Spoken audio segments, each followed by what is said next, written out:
Pinasinayaan ni Pangulong Ferdinand R. Marcos Jr. ang newly rehabilitated Mahayag Dam sa Barangay Lower Salugdaku, Mahayag, Zamboanga del Sur nitong February 12, 2026. Matatanda ang nasira ito dahil sa matinding pagbaha noong 2020 at 2023 na nagdulot ng pagguho at banta sa irigasyon ng libo-libong ektarya ng sakahan.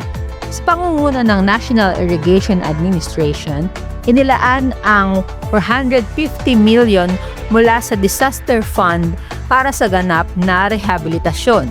Sa pagbubukas nito, makikinabang ang 3,174 na magsasaka mula sa Mahayag at mga karatig bayan sa mas maaasahang supply ng tubig, hakbang tungo sa mas mataas na ani at mas matatag na food security ng bansa. Rose Fortaleza para sa Action Tabloid.